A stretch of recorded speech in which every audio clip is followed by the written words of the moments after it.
تک تقریباً پہنچ چکی ہے، میڈیا کے ذریعے اور ٹیلی ویژن کے ذریعے، یعنی میڈیا ٹیلی ویژن میڈیا کا حصہ ہے، سوشل میڈیا کے ذریعے، علماء کے بیانات کے ذریعے. ابھی پرسوں ایک نوجوان آیا جو سکھ مذہب سے اس کا تعلق تھا، جس نے اسلام قبول کیا. اسلام تو خیر پہلے قبول کر چکے تھے لیکن معلومات کے لیے. تو میں نے ان سے پوچھا کہ آپ کو کیسے اسلام کی طرف رغبت ہوئی؟ پتہ چلا جی واٹس ایپ کے ذریعے احادیثیں شیئر ہوتی تھیں تو ان کی فطرت نے اپیل کیا کہ بھئی یہ جس کے ارشادات ہیں وہ کون ہے جس کی ایسی پاکیزہ تعلیمات ہیں. احادیث آتی ہیں نا، تو ان میسیجز نے سوچنے پر مجبور کیا کہ بھئی اسلام کو پڑھنا چاہیے، سمجھنا چاہیے، اور بالآخر وہ اسلام لے آئے. میں نے ان سے ایک بات کہی، میں نے کہا دیکھو مجھے تو جتنے بھی غیر مسلم ہیں ان کے بارے میں یہ سوال ہوتا ہے، اشکال ہوتا ہے کہ یہ غور کیوں نہیں کرتے، یہ کیوں غور نہیں کرتے؟ اسلامی ملکوں میں جو غیر مسلم رہتے ہیں جب اذان کی آواز گونجتی ہے تو کیوں غور نہیں کرتے کہ یہ صداؤں میں اللہ اکبر کے نعرے کیوں لگائے جا رہے ہیں؟ مسلمانوں کی اذان ہندوؤں کی اذان کی طرح نہیں ہے. اسی طرح بدھسٹ کی جو ایک دعوت ہے جب وہ اپنے عبادت گاہ کی طرف بلاتے ہیں، اس میں اور مسلمانوں کی دعوت میں زمین آسمان کا فرق ہے. یہ فرق ہی غیر مسلم کو سوچنے پر مجبور کر دے. اتنی جاندار دعوت عبادت کے لیے بلانے کے لیے کسی مذہب کے پاس نہیں ہے. اگر کوئی غیر مسلم صرف آذان پہ ریسرچ کر لے تو اسے اسلام سمجھ میں آ جائے. کتنی پاکیزہ تعلیمات ہیں جو دن میں 5 دفعہ صدائیں لگائی جاتی ہیں، اور جن غیر مسلم ممالک میں اذان پر پابندی ہے تو وہاں بھی میڈیا کے ذریعے، ٹیلی ویژن کے ذریعے حرم کی اذانیں پہنچ رہی ہیں.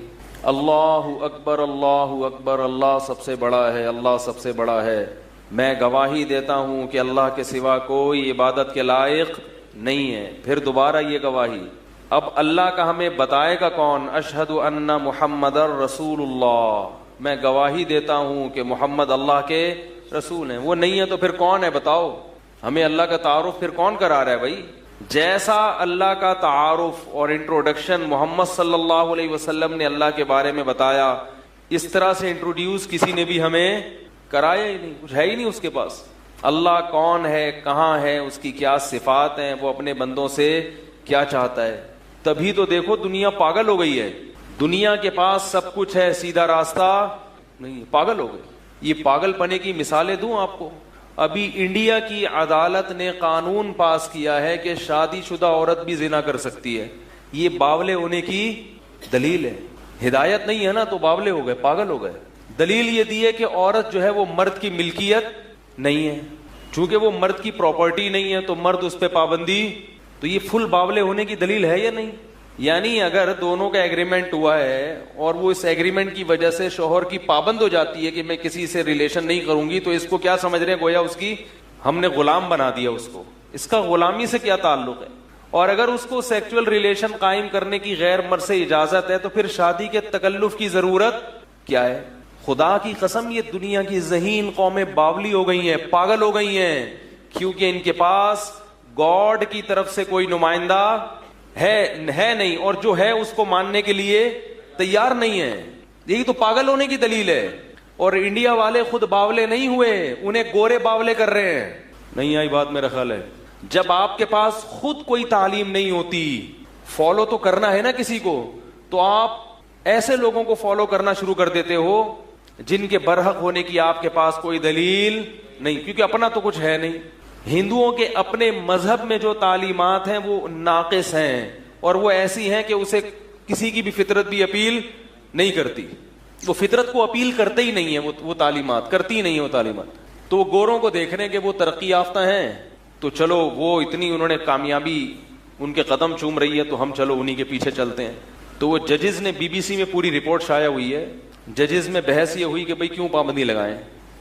تو یہ ایسی چیزیں نہیں ہیں جن پر دلائل سے بحث کی ضرورت ہو. یہ جب انسان سٹھیا جاتا ہے، باولا ہو جاتا ہے، تو باولے آدمی کو دلائل سے بات کرنا، بولو بھائی. اسی طرح گے میرج کی اجازت دے دی، لڑکا لڑکے سے شادی کرے گا، یہ بھی باولے ہونے کی، یعنی اس پہ دلائل نہیں دیے جائیں گے. لوط علیہ السلام کی جو قوم ہے نا وہ پیغمبروں کی تعلیمات سے ہٹی تو اس میں بھی یہ باولا پن آ گیا تھا. وہ بھی گے میرج کو انہوں نے کیا کر دیا, الاؤ. تو لوط علیہ السلام نے کیا دلیل دی, وَتَذَرُونَ مَا خَلَقَ لَكُمْ رَبُّكُمْ, تمہارے رب نے تمہارے لیے عورت کو پیدا کیا ہے, مرد کے لیے مرد کو پیدا نہیں کیا. تمہیں کیا ہو گیا, تم کیا کر رہے ہو؟ خدا کی قسم شکر ادا کرو مسلمان. جب یہ قانون میں نے پڑھا نا بی بی سی میں, یہ خبر شائع ہوئی ہندوستان میں, نے کہا اے اللہ تیرا بہت بڑا فضل ہے, تو نے ہمیں کیا بنایا, مسلمان. کیونکہ جب سیدھا راستہ نہیں ہوگا تو اسی طرح انسان کیا ہوتا ہے, پاگل ہوتا ہے. ہمارے پاس محمد صلی اللہ علیہ وسلم کے بتائے ہوئے قوانین جو نبی کے نہیں ہیں وہ کس کے ہیں, اللہ کے. محمد تو صلی اللہ علیہ وسلم تو وہاں سفیر ہیں, نمائندہ ہیں. نمائندہ کیوں ہیں؟ اس لیے کہ اللہ نے قرآن میں کہہ دیا ما کان لبشر ان یکلمہ اللہ الا وحیا او من وراء حجاب او یرسل رسولا. اللہ کی عادت نہیں ہے کہ اپنے بندوں سے براہ راست ہم کلام. مشرکین یہ کہتے تھے کہ اللہ ہر ایک کو الگ سے کیوں نہیں سمجھاتا کہ بھئی تم نماز پڑھو, تم روزہ رکھو, تم زکوٰۃ دو. اللہ نے کہا کہ اللہ کا قانون نہیں ہے کہ اللہ ہر ایک سے ہر ایک کو خود ان کے پاس جا جا کے سمجھائے. اللہ لوگوں میں کسی ایک کو منتخب کرتا ہے, اسے نمائندہ بنا کر اس پر یا تو براہ راست ہم کلام ہوگا اس سے, یا فرشتے کے ذریعے اس کو وہی بھیجے گا اور وہ لوگوں کو اللہ کا پیغام پہنچائے گا, اور اس کے برحق ہونے کے دلائل اللہ دنیا کے سامنے واضح کر دے گا.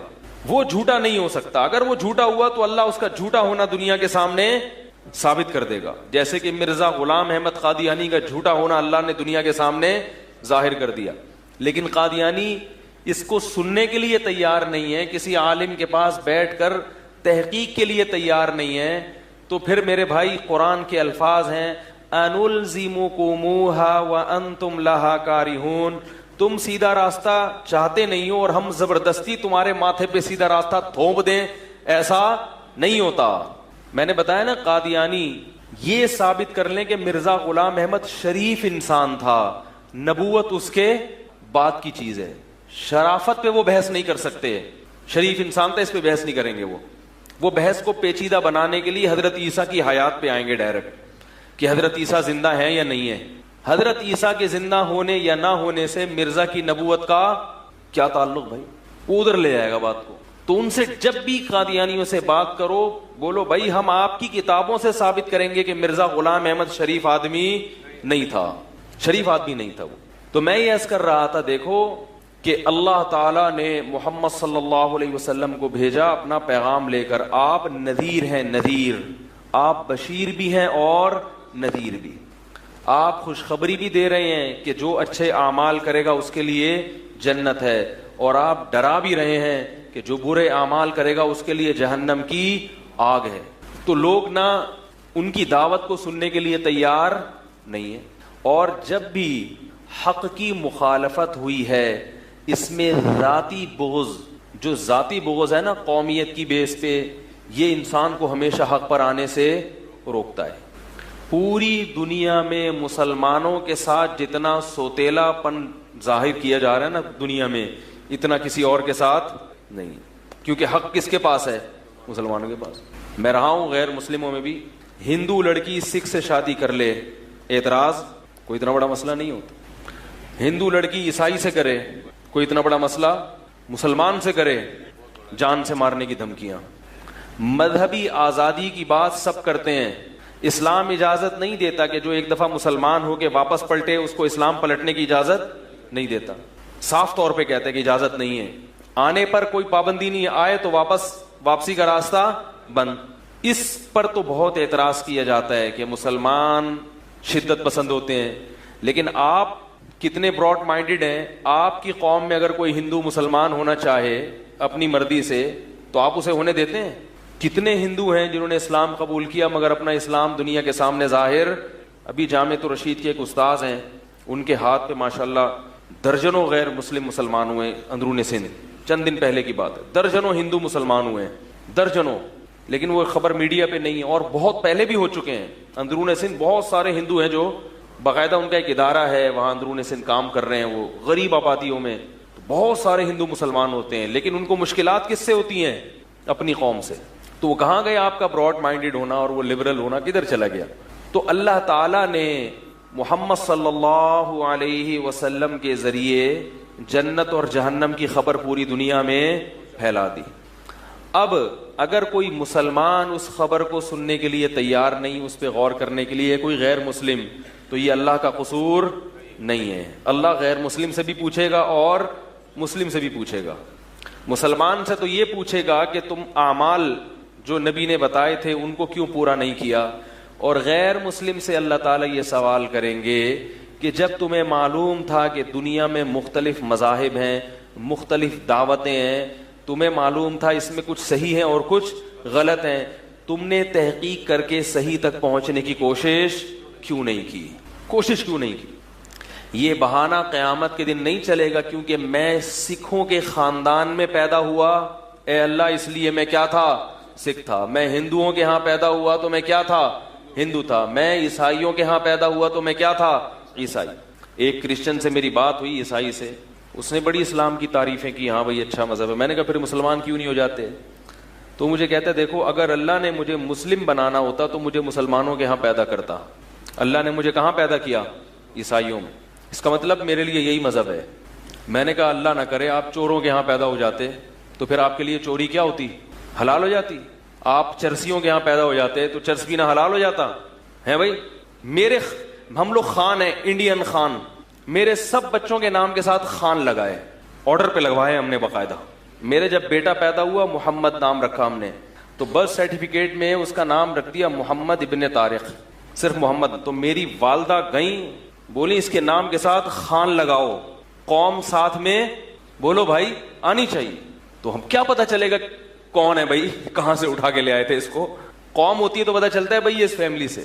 تو ہمارے ایک استاد سے خالص پٹھان, ہم تو انڈین پٹھان ہیں نا, وہ بالکل اوریجنل والے پٹھان نہیں ہوتے, کوئٹہ کے پہاڑی پٹھان تھے. میں نے ان کو بتایا کہ میں نے بچے کا نام محمد رکھا تو خان نہیں لگایا, بھول گیا, رہ گیا.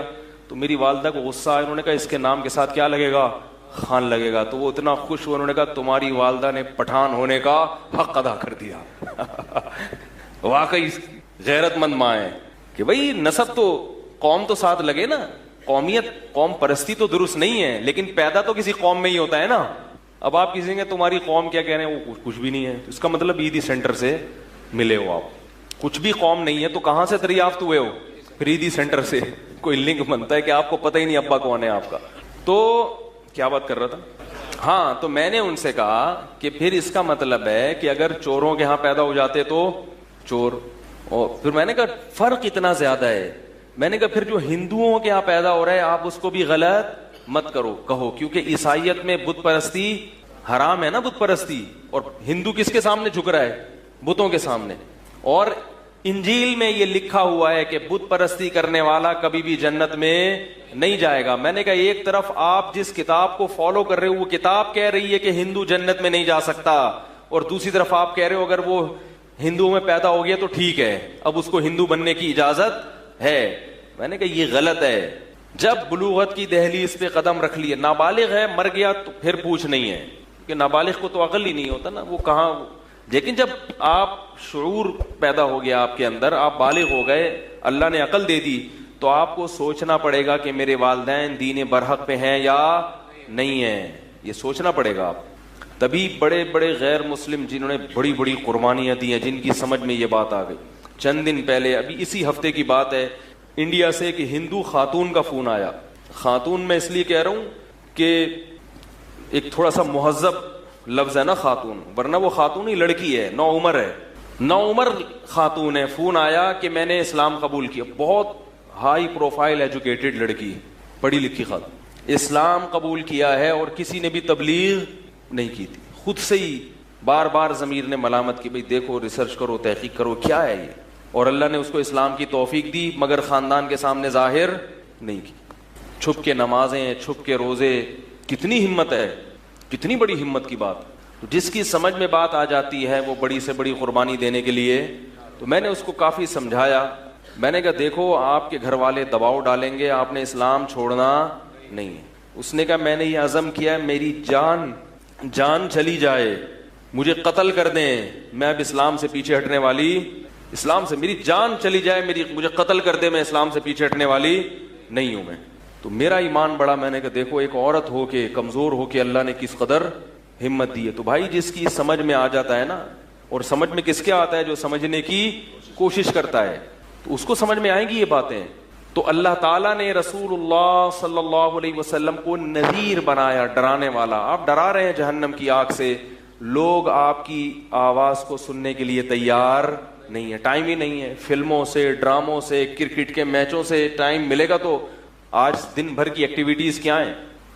صبح اٹھتے ہیں آفس چلے گئے, اٹھتے ہی نہیں ہیں پہلے تو صبح کو 10 بجے اٹھ کے ناشتہ کیا, آفس چلے گئے. آفس میں جائیں, دیکھا کہ باس اگر نگرانی صحیح طریقے سے کر رہا ہے تو تھوڑا ٹھش پش کر لیا, وہاں بیٹھ گئے. نہیں کر رہا تو گٹکے اور چائے پہ ٹائم ضائع کیا, گپے لگائیں. شام تک ہوتے ہوتے ہوتے ہوتے 8-9 بجے گھر پہنچتے ہیں, کسی کام کے رہتے ہی نہیں. پھر تھوڑا سا گھر والوں سے سلام دعا کر کے باہر گٹر کے ڈھکن پہ بیٹھ گئے آ کے, یا تھڑے پہ بیٹھ گئے آ کے. پھر وہ پرانے لونڈے لپاڑے گلی محلے کے جتنے, بھائی کیا چل رہا ہے, کوئی سنوکر کلب میں گھس گیا جا کے, کسی نے کیا کہ چلو حلیم پکا لیتے ہیں, فارغ بیٹھے ہوئے ہیں, محرم بھی سیزن بھی چل رہے ہیں, کیا خیال ہے, سیزن بھی چل رہا ہے, جو چلو کیا کر لیں بھائی, حلیم ہی پکا لو. پوری رات کیا ہو رہے ہیں, گھوٹے لگ رہے ہیں. تو کوئی میچز اگر شروع ہو جائیں تو پھر سارا دن ٹی وی کے آگے بیٹھے ہیں, سارا دن ٹی وی کے آگے, بیوی کے سامنے بیٹھنے کے لیے تیار نہیں ہے. بیوی بھی ٹی وی کے آگے اور شوہر بھی ٹی وی کے آگے. تو وہ میچ دیکھ رہے ہیں. پھر میچ جب ختم ہوتا ہے تو پھر اس پہ جو تبصرے ہوتے ہیں ان میں ٹائم ویسٹ. پھر اس کے بعد کوئی جیت گیا ورلڈ کپ میں, ہار گیا, تو پھر وہ کھلاڑیوں کے جو انٹرویوز آتے ہیں کہ اصل میں وہ آفریدی نے اس دفعہ کچھ زیادہ اچھی پرفارمنس نہیں دکھائی, اصل میں وہ تھوڑے سے ایکچولی کچھ ذہنی دباؤ میں تھے, اور کچھ میچ فکسنگ بھی ہوئی ہے, کچھ نہیں ہوئی ہے. انتہائی فضول چیزوں میں ٹائم. دنیا کے سب سے فضول لوگ فنکار اور اس کے بعد کھلاڑی ہوتے ہیں, یاد رکھو, جن کو دنیا سب سے زیادہ عزت دے رہی ہے. یہ میرا ملفوظ ذہن میں بٹھا لیں. سب سے فضول ترین قوم دنیا کی, جو لوگوں کا سب سے زیادہ ٹائم برباد کرتی ہے اور غیر ضروری چیزوں میں بلکہ گناہوں میں لوگوں کو ڈالتی ہے, وہ ہے ایکٹر, فنکار اور اداکار. گلوکار, فنکارائیں, اداکارائیں, یہ ٹائم ویسٹنگ کا سب سے بڑا ذریعہ ہے. اور انٹرٹینمنٹ کے نام پہ لوگوں کو بے حیائی کے دلدل میں دھکیلنے کا سب سے بڑا ذریعہ ہے. پوری دنیا میں جو بے حیائی پھیلی ہے نا, زنا اور جبری زنا, تشدد, اور جو لوگ بن چکے ہیں, ایک عجیب سی ایک سچویشن ہے کہ ہر آدمی ایک شہوت پرست ہو کے گھوم رہا ہے وہ. تو یہ سب چیزیں کہاں سے آئی ہیں؟ ڈراموں اور فلموں سے. انٹرٹینمنٹ کے نام پہ پوری قوم سے شرم و حیا نکل گئی. لڑکیاں ڈانس کر رہی ہیں, لوگ دیکھ رہے ہیں, ان کے ناچ دیکھ کے, ان کے ننگے بدن دیکھ کے خوش ہو رہے ہیں. اس کو کیا نام دیا جا رہا ہے؟ فن. اس کو کیا نام دیا جا رہا ہے؟ فن. کہتے ہیں اس میں بڑے گٹس اللہ نے اس کو دیے ہیں, بڑا اچھا سا ناچ لیتی ہے یہ, اور یہ بڑے اچھے سے ٹھمکے لگا لیتے ہیں. ایک صاحب میرے سامنے مائیکل جیکسن کی تعریف کر رہے تھے, مفتی صاحب اس کا ڈانس دیکھ کے دیکھو, خدا کی قسم ایسا ڈانس. کہہ رہے یہ بالی ووڈ وہ لالی ووڈ سب تیل بیچتے ہیں اس کے سامنے. میں نے کہا ظاہر ہے امریکن ہے تو محنت کی ہوگی, بہت اچھا ناچتا ہوگا, لیکن کر کیا رہا ہے؟ ناچ ہی رہا ہے نا بھائی. بہت اچھا کر رہا ہے, لیکن کیا کر رہا ہے؟ ڈانس بہت اچھا کر رہا ہے. ٹھیک ہے, تو ناچنا یہ بندروں کی صفت ہے. بندر لنگوروں کی طرح ادھر پھدک رہا ہے, ادھر پھرک رہا ہے, ادھر جا رہا ہے, ادھر جا رہا ہے. تو یہ انسان جو ایک مہذب, اللہ نے اس کو مسجود ملائکہ بنایا ہے, اس پہ ناچنا سوٹ. بولو بھائی. ہاں کبھی خوشی میں تھوڑا سا ہل لیا, ڈھونڈ کلابازی کھا لی, وہ ٹھیک ہے, وہ تو بچے بھی تھوڑا سا ناچ لیتے ہیں اور بڑے بھی کبھی آواز ہیں تو تھوڑا سا.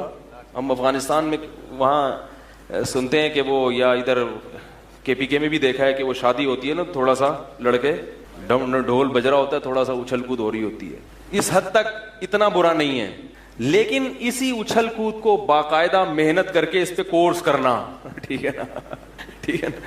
ایک ہوتا ہے نا خوشی میں تھوڑا سا ہل لیے, کلابازی کھا لی, چلتا ہے, لیکن باقاعدہ اس کو آفیشلی 15 سال اس پہ لگا دینا کہ میں تمیز سے اچھل سکوں. تو مجھے انہوں نے نا مائیکل جیکسن کا کلپ دکھایا. مائیکل جیکسن کا کیا دکھایا؟ کہہ رہے کہ یہ ذرا دیکھیں ڈانس کیسے کرتا ہے. تو میں نے کہا اس کی ہڈیاں ٹوٹ کے گر جائیں گی. جس طرح سے وہ کر رہا تھا نا, تھوڑی دیر دیکھا, اللہ تعالیٰ معاف فرمائے, اسی نیت سے دیکھا. میں نے کہا دیکھیں تو صحیح ہے کیا, یہ کیا کر رہا ہے. تو وہ گردن کو یوں لے جا رہا ہے, پھر یوں. میں نے کہا بہت باقی بڑا عجیب کام کر رہا ہے. کر بہت ہی عجیب رہا ہے, یہ مسلمان یہ کام نہیں کر سکتے اور کرنا بھی نہیں چاہیے, لیکن یہ انسان پہ زیب نہیں دیتا. تو جتنے یعنی سب سے زیادہ گناہوں کی دلدل میں دھکیلنے والے کون ہیں؟ فنکار. دنیا کے سب سے فضول لوگ بھی یہی ہیں. اس کے بعد دوسرے نمبر پہ سب سے زیادہ ٹائم ویسٹ کروانے والے کون لوگ ہیں؟ کھلاڑی. سمجھ رہے ہو؟ پہلے میچز ہوتے ہیں گھنٹوں گھنٹوں, اس کے بعد ان پہ کیا چلتے ہیں؟ تبصرے. پاکستان کیوں ہارا, ایکچولی یہ ہوا تھا, اس نے جو ہے نا وہ فیلڈنگ میں تھوڑی سی, میں تو پہلے ہی کہہ رہا تھا, وہ مجھے تو کھلاڑیوں کے نام بھی نہیں آتے نا. آفریدی ابھی چل بھی رہے ہیں کہ ریٹائر ہو گئے؟ اچھا. تو اور کون سا تھا؟ شعیب ملک, شعیب اختر, اسپیڈ اختر نام رکھا ہوا تھا لوگوں نے اس کا. تو وہ جناب آج کل اصل میں اس کی کمر میں پین تھا, اصل میں یہ تھا فلانا ڈیم. چھوڑو یار, گیند اور بلے کا ڈنڈے سے گیند اٹھا کے باہر پھینک دی, نکل گئی ٹھیک ہے, نہیں نکلی تو ہار گئے. کیا ہو گیا اس میں؟ اتنا کیوں اس کو سر پہ مسلط کر رہے ہو؟ اتنا کیوں عزت ذلت کا معیار سمجھ رہے ہو؟ بھائی کرکٹ میں ہوتا ہے کیا ہے, گیند اٹھا کے لائے گا, وہ 3 ڈنڈے کھڑے ہوئے ہیں, اس کا دل چاہے گا ان 3 ڈنڈوں کے اندر میں گیند جائے, اور سامنے جو ڈنڈا لے کے کھڑا ہوا ہے وہ کہے گا نہیں گیند کو اٹھا کے کہاں پھینکوں, تو کبھی پھینک دیتا ہے کبھی نہیں پھینکتا. پھینک گیا تو ہاں وہ تھوڑا سا ہلا گلا ہو گیا, نہیں پھینکا تو چلو ہاں چلو کوئی بات نہیں یار, ختم. لیکن ایسا نہیں ہے, اس کو پتہ نہیں کیا سمجھتے ہیں. انڈیا پاکستان پہ کوئی بارڈر پہ جنگ ہو رہی ہو, اس میں اتنے جذباتی نہیں ہو جاتے. گیند اور بلے کے ساتھ آپ کے ایسے جذبات, خدا کی قسم اس کے بارے میں قیامت کے دن سوال ہوگا. الہذا خلقتم, اس کے لیے اللہ نے تمہیں پیدا کیا تھا. افحسبتم انما خلقناکم عبثا, اللہ قیامت کے دن کہتے ہیں میں پوچھوں گا کیا تم نے یہ گمان کر رکھا تھا ہم نے تم کو بیکار پیدا کیا ہے؟ ان فالتو چیزوں میں اتنی دلچسپی. افحسبتم, بھائی مسجود ملائکہ ہے, انسان کو دنیا میں لانے کے لیے انتظام کیا گیا ہے, یہ اتفاق سے پیدا نہیں ہوا. پوری کائنات انسان کے لیے سجائی گئی ہے, پوری کائنات انسان کے لیے بنائی گئی ہے. پھر جب پیدا کیا فرشتوں کو اعتراض ہوا کہ کیوں, اللہ نے کہا اعلم ما لا تعلمون, اس کے بارے میں وہ کچھ جانتا ہوں جو تم نہیں جانتے. پھر فرشتوں کو حکم دیا اس کو سجدہ کرو, بہت عظیم مخلوق پیدا کر رہا ہوں. فرشتے جب یہ دیکھتے ہوں گے کہ کرکٹ کے چھکوں پہ کیسا 2 فٹ اچھل رہے ہیں یہ پوری قوم, اور چوکوں اور چھکوں پہ جناب ایسے ان کے جذبات, کسی کو ہارٹ اٹیک ہو رہا ہے, کوئی بے ہوش ہو رہا ہے, کوئی خوشی سے پاگل ہو رہا ہے, کسی کی آنکھوں سے آنسو نکل رہے ہیں, تو فرشتے کہتے ہوں گے اللہ اس کو سجدہ کرایا ہے تو نے, اس سے زیادہ مہذب تو ہم ہیں. نسبح بحمدک ونقدس لک, جو ہر وقت باوضو ہو کے تیری حمد و ثنا کرتے ہیں, اس کو بنا دیا تو نے مسجود ملائکہ. اللہ کو پتا تھا ایسے لوگ ہوں گے, اس لیے اللہ نے کہا اعلم ما لا تعلمون, میں جانتا ہوں جو تم نہیں جانتے. کیا مطلب؟ اس کے علاوہ بھی کچھ لوگ ہوں گے, سارے ایسے نہیں ہو جائیں گے. تو اس لیے میرے بھائی سارا دن انہی فضولیات سے فرصت ملے گی تو اللہ کے پیغمبروں کی دعوت سننے کا ٹائم ملے گا آپ کو. انہوں نے کیا کہا ہے, ہم کیوں دنیا میں آئے, کیوں پیدا ہوئے, ہم سے کن باتوں کا قیامت کے دن سوال ہوگا. ان سوالات کی تیاری کے لیے ٹائم نہیں ہے, سننے کے لیے ٹائم نہیں ہے, تو تیاری کے لیے کہاں سے ٹائم ہوگا. یہی وجہ ہے کہ بڑے بڑے فنکار اور گلوکار ہم نے دیکھے ہیں کہ جن کو جب سمجھ میں بات آئی تو انہوں نے شوبز کو ہمیشہ کے لیے چھوڑ دیا. آپ سے ایک فلم نہیں چھوڑی جا رہی, اور وہ جو فلموں میں ہیرو آیا کرتا تھا اس نے ہمیشہ کے لیے فلم انڈسٹری کو لات مار دی. اس کو پتا چل گیا کہ مجھے اللہ نے کیوں بنایا ہے, مگر اس کی فلم دیکھنے والے کو پتا نہیں چل رہا کہ اللہ نے مجھے کیوں بنایا ہے.